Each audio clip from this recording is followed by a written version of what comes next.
Hello everyone, I am Sarika and I am back with a new topic that is physical activities. इससे पहले lecture में हमने literary activities के बारे में पढ़ा था. आई होप आपको समझ आया होगा. हमारा आज का टॉपिक फिजिकल एक्टिविटीज़ पर बेस्ड है. तो पहले जानते हैं कि फिजिकल एक्टिविटीज़ यानी शारीरिक गतिविधियाँ या क्रियाएँ क्या होती हैं. Physical activity is a bodily movement of any type and may include recreational, fitness and sport activities. जो फिजिकल एक्टिविटीज़ आप स्कूल में परफॉर्म करते हैं उनमें आप कुछ रूल्स फॉलो करते हैं. They involve healthy competition under a specific set of rules and they are undertaken for entertainment. इनसे मसल स्ट्रेंथनिंग और बोन स्ट्रेंथनिंग होती है. Simply physical activity means movement of the body that uses energy. No program of education is complete without giving due importance to the physical activities. वैसे तो बहुत प्रकार की physical activities हैं, लेकिन आज हम 3 प्रकार डिस्कस करेंगे.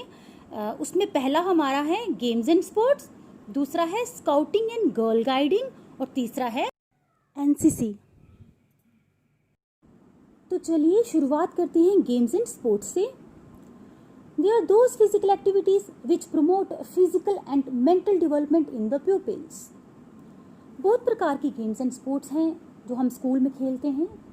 बैडमिंटन है, बास्केटबॉल है, एथलेटिक्स है, football, cricket, cycling, fencing, gymnastics, chess, carrom, ludo, snakes and ladders. इनमें कुछ इंडोर गेम्स हैं और कुछ आउटडोर गेम्स हैं. अब पढ़ते हैं कि गेम्स एंड स्पोर्ट्स का क्या महत्व है, इसकी इम्पोर्टेंस क्या है, इसके एडवांटेजेस क्या हैं. तो पहला पॉइंट हम डिस्कस करते हैं physical importance. Games and sports से बच्चों का शारीरिक विकास होता है. These activities provide physical exercise to the muscles and parts of the body of the players are developed. इससे ब्लड सर्कुलेशन इम्प्रूव होती है, बच्चों की हेल्थ जो मेंटेन रहती है. सेकेंड पॉइंट है इंटेलेक्चुअल वैल्यू. बच्चे एक दूसरे के साथ इंटरेक्शन करते हैं. They are always in happy and pleasant mood which leads to the intellectual development. इनसे नए कॉन्सेप्ट्स, नए ideas, thought, reasoning, thinking enhance होते हैं. फिर बात करते हैं इमोशनल वैल्यू की. Games and sports provide outlet for emotional energies. Sublimation होती है बड़े सारे इमोशंस की. Play help the child to control over his emotions. जो बच्चे खेलते हैं वो अपने इमोशंस को कंट्रोल कर पाते हैं, उन पे नियंत्रण कर पाते हैं. जो बच्चे खेलते नहीं हैं वो शाय और सेंसिटिव होते हैं, क्योंकि वो कभी भी अपने इमोशंस को बैलेंस नहीं कर पाते. नेक्स्ट है सोशल वैल्यू. समाज में रहने के लिए कुछ क्वालिटीज़ बहुत आवश्यक होती हैं. तो गेम्स एंड स्पोर्ट्स बहुत सारी सोशल क्वालिटीज़ बच्चों में डेवलप करती है, जैसे cooperation, fellow feeling, team spirit, tolerance. तो सबसे बड़ी बात है बच्चों में वो एटीट्यूड डेवलप हो जाता है, accepting defeat and moderation in victory. जब कोई टीम हार जाती है तो वो उसको एहसास होता है कि हमें कुछ कमी होगी तो हम हारे हैं. तो उस चीज़ को उसकी एक्सेप्टेंस बहुत ज़रूरी होती है. और साथ में मॉडरेशन इन विक्ट्री. अगर कोई टीम जीत जाती है तो उसको यही नहीं लगना चाहिए कि मैं बेस्ट हूँ और मैं हमेशा ही जीतता रहूँगा, जहाँ हम हमेशा जीतते रहेंगे. तो ये जो मॉडरेशन इन विक्ट्री है या एक्सेप्टिंग डिफीट एंड फेलियर है, ये चीज़ें उनमें डेवलप हो जाती हैं, एक मैच्योरिटी लेवल उनमें आ जाता है. फिर बात करते हैं कैरेक्टर वैल्यू की. चरित्र निर्माण की बात करें तो गेम्स एंड स्पोर्ट्स बहुत सारे गुणों को बच्चों में विकसित करता है, जैसे industriousness, resourcefulness, cheerfulness, self confidence, self control, honesty etcetera. Personality value. Games and sports helps in integrating various aspects of personality like physical, intellectual, social, emotional and moral in one. हमारा व्यक्तित्व निखर कर आता है क्योंकि इसका एकीकरण हो जाता है. अब अगर हम बात करें लेमेन कॉन्सेप्ट जो था, व्यू था पर्सनैलिटी का, हम सोचते थे कि जो वेल ड्रेस्ड इंसान है या जो दिखने में सुंदर है उसकी पर्सनैलिटी बहुत अच्छी है. लेकिन अब कॉन्सेप्ट चेंज हो गया है. अब उसकी पर्सनैलिटी को हम अच्छा कहते हैं जिसमें सब गुण होते हैं, जिसमें एकीकरण होता है, इंटीग्रेशन होता है बहुत सारे एस्पेक्ट्स का। फिजिकली एक इंसान अच्छा होना चाहिए, इंटेलेक्चुअली भी डेवलप्ड होना चाहिए, सोसाइटी के उसको वेज और तौर तरीके आने चाहिए, उसका अपने इमोशंस पर कंट्रोल होना चाहिए, वो नैतिक रूप से पूरा विकसित होना चाहिए। तो गेम्स एंड स्पोर्ट्स से बच्चों की पर्सनैलिटी डेवलप हो जाती है, क्योंकि उससे जो बहुत सारे एस्पेक्ट्स हैं उसका एकीकरण हो जाता है, इंटीग्रेशन हो जाता है। फिर बात करते हैं एजुकेशनल वैल्यू की, क्योंकि बहुत सारे इंस्टिंक्ट्स और इमोशंस सब्लिमेट हो जाते हैं। अब बच्चों के लिए ना कोई ऑब्स्टेकल नहीं रह जाता, तो वो पढ़ने में भी उनको प्रेरणा मिलती है, उनको लगता है कि पढ़ाई में भी वो अपना बेस्ट दे सकें। प्लेग्राउंड को तो वैसे ही हम कहते हैं अनकवर्ड स्कूल। तो बच्चे खेल के साथ साथ अपनी शिक्षा पर भी ध्यान देना सीख जाते हैं। तो चलिए इसके बाद पढ़ते हैं इसका organisation. Games and sports are of great value if they are organised properly. तो ऑर्गेनाइजेशन कैसे होती है, थोड़ा सा ये डिस्कस कर लेते हैं। Games and sports in school would be organised for all the peoples. सबके लिए होना चाहिए, सब स्टूडेंट्स को इन्वॉल्व करना चाहिए।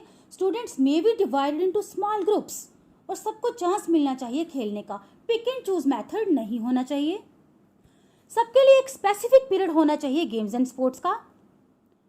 एक फिजिकल इंस्ट्रक्टर या कोच होना चाहिए जो सुपरवाइज कर सके, जो गाइड कर सके बच्चों को। एक गेम्स कमेटी होनी चाहिए जिसमें टीचर्स और स्टूडेंट्स दोनों हों, और कोशिश होनी चाहिए कि हम मैक्सिमम इन्वॉल्वमेंट करा सकें स्टूडेंट्स की। School should provide wide variety of games, ये रिस्पॉन्सिबिलिटी होती है स्कूल की। And there should be healthy competition in the students. हमने बच्चों में ग्रुप गेम्स को ज़्यादा प्रेफरेंस देनी है instead of individual games. So this was the meaning, advantages and organisation of games and sports. Now the second type of physical activity is NCC, National Cadet Corps, यानी कि राष्ट्रीय cadet corps. ये एक tri service organisation है, त्रिकोणीय सेवा संगठन, comprising of army, navy and air force. ये तीनों मिलकर यूथ को ट्रेन करते हैं। They are engage in grooming the youth, जिनको हम कहते हैं the leaders of tomorrow, into disciplined and patriotic citizens. Hindustan की डिफेंस मिनिस्ट्री ने लॉन्च किया है एनसीसी को, ताकि स्टूडेंट्स में देशभक्ति का या देश की रक्षा करने के लिए एक जज्बा आ जाए। ये स्कूल, उच्च विद्यालय, महाविद्यालय और पूरे भारत के विश्वविद्यालयों के छात्रों के लिए खुला है। जिन छात्रों की उम्र 13 से 26 तक है, all students in the age group of 13 to 26 years, ये बच्चों को सैन्य प्रशिक्षण देते हैं, उनको हथियार भी चलाना सिखाते हैं। जर्मनी में ये 16 से 16 में शुरू हुआ और भारत में इसकी स्थापना 16 अप्रैल 1948 में हुई। Its membership is entirely voluntary. ठीक है, इसके हेडक्वार्टर्स नई दिल्ली में है। मतलब the national cadet corps has its headquarters at New Delhi. Now NCC has approximately more than 13 lakh cadets under its fold. अब पढ़ते हैं इसका मोटो क्या है। इसका मोटो है यूनिटी एंड डिसिप्लिन। अपने सिद्धांत पर खरे उतरते हुए एनसीसी एक ऐसी कोहेसिव फोर्स है, उसमें एक ऐसी जोड़ने की शक्ति है which binds the youth hailing from the different parts of the country, और वो उनको मोल्ड करती है into united secular and disciplined citizens. अब पढ़ते हैं इसकी organisation. NCC is headed by director general and army officer of the rank of lieutenant general. It has 3 divisions. पहला डिवीजन है जूनियर डिवीजन, दूसरा डिवीजन है सीनियर डिवीजन और तीसरा डिवीजन है गर्ल्स डिवीजन। जूनियर डिवीजन को हाई और higher secondary schools में रेज किया जाता है। It comprises of 3 units, army, navy and air force. Special unit को रेज किया जाता है कॉलेजेस में. It also comprised of 3 wings, Army, Navy and Air Force. The maximum service of cadet in senior division is 4 years. 4 वर्ष है. Girl division is raised for girl students. इसकी training free of charge है और free uniform provide की जाती है. जो भी एक्सपेंसेस होते हैं बोर्डिंग और मेसिंग के, they are met by the state government. और जो फंडिंग होती है यूनिफॉर्म के लिए, कैंप्स के लिए, कैंप्स में जो एक्टिविटीज़ होती हैं जैसे trekking, expeditions, rock climbing, para training, gliding, microlight flying, sailing, surfing, scuba diving, boat pulling are met by the central government. तो इसके जो मुख्य कैंप हैं उनके नाम इस प्रकार हैं, जैसे youth exchange programme, republic day camp, national integration camp, basic leadership camp. अब पढ़ते हैं इसके क्या उद्देश्य हैं. एनसीसी स्कूलों में या कॉलेजेस में बच्चे क्यों रखते हैं, इसके उद्देश्य क्या हैं. इसका उद्देश्य है बच्चों का चरित्र निर्माण करना, उनको अनुशासन सिखाना, ताकि वो दूसरों के प्रति उनके मन में सेवा भाव हो और वो सबका नेतृत्व कर सके, उनमें एक लीडरशिप क्वालिटीज़ डेवलप हो जाएं.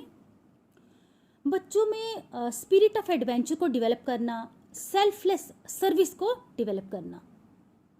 To provide service training to young men and women, ताकि उनका इंटरेस्ट स्टिमुलेट हो जाए in the defence of the country. To motivate youth to take up career in armed forces, to remain always available for service of the nation. तो ये था NCC, उसका meaning, उसकी organisation और उसके AIIMS.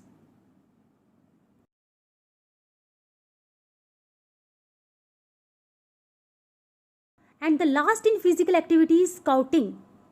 Scouting is a multi-purpose activity meant for pupils from 11 to 18 years of age. Scouting is science of outing, encouraging young people in adventure activity. अगर हम कहें science plus outing is equal to scouting, तो मुझे लगता है आपका concept और clear होगा और आपके लिए इसको अंडरस्टैंड करना और इजी हो जाएगा.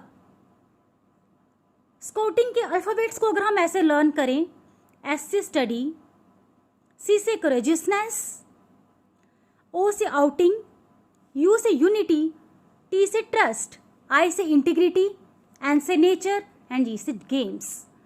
इससे आप इसको अच्छे तरीके से लर्न कर पाएंगे.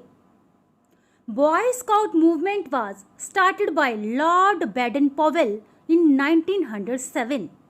In India the movement was introduced in 1911 in Bangalore.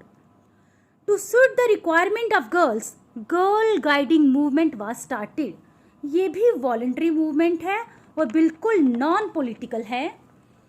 It consists of variety of activities जैसे cleanliness of environment, preparing paths, serving in social or religious functions.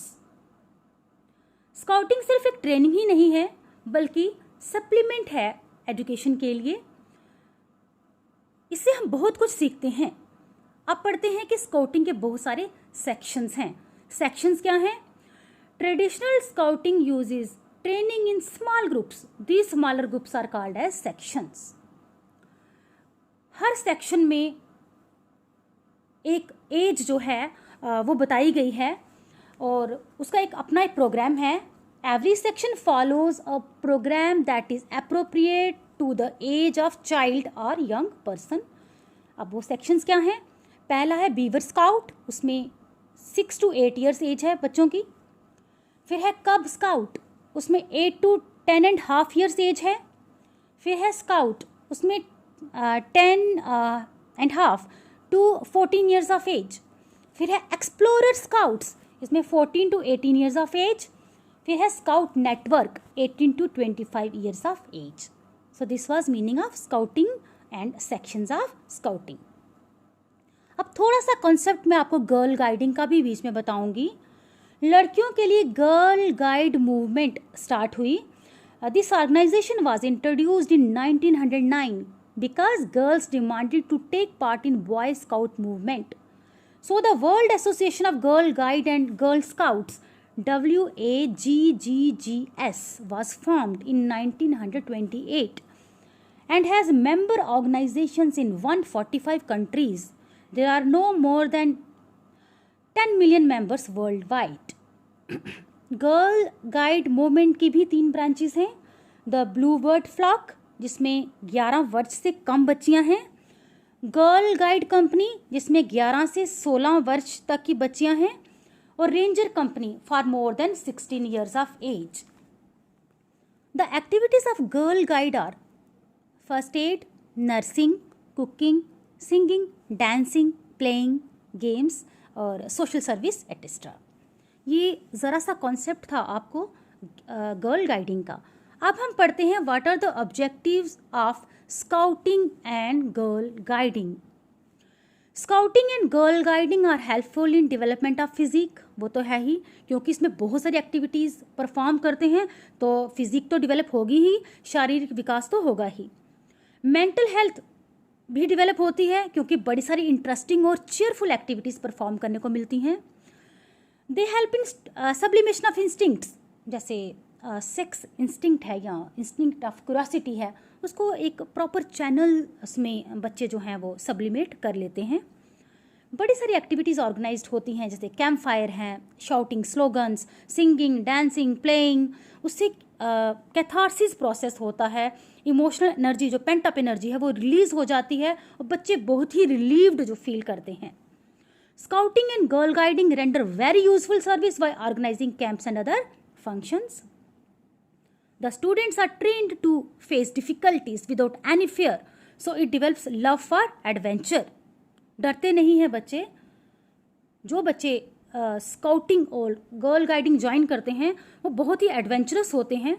Scouting and girl guiding develop qualities in students to make them good citizens. उनमें इतनी सारी qualities develop हो जाती हैं, अच्छे इंसान तो बनेंगे ही.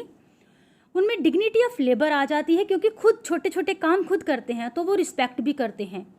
जो भी श्रमिक है, जो काम करने वाला है, तो उसका आदर भी करना सीख जाते हैं. इससे बच्चों की प्रैक्टिकल एफिशिएंसी बढ़ जाती है. नेचर के लिए प्यार जो है बढ़ता है क्योंकि एक्टिविटीज़ वो करते हैं in the lab of nature.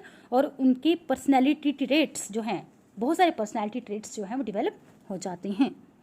So this was all about physical activities. इसमें हमने पढ़ा गेम्स एंड स्पोर्ट्स, इसमें हमने पढ़ा एनसीसी और इसमें हमने पढ़ा scouting and girl guiding. Thank you.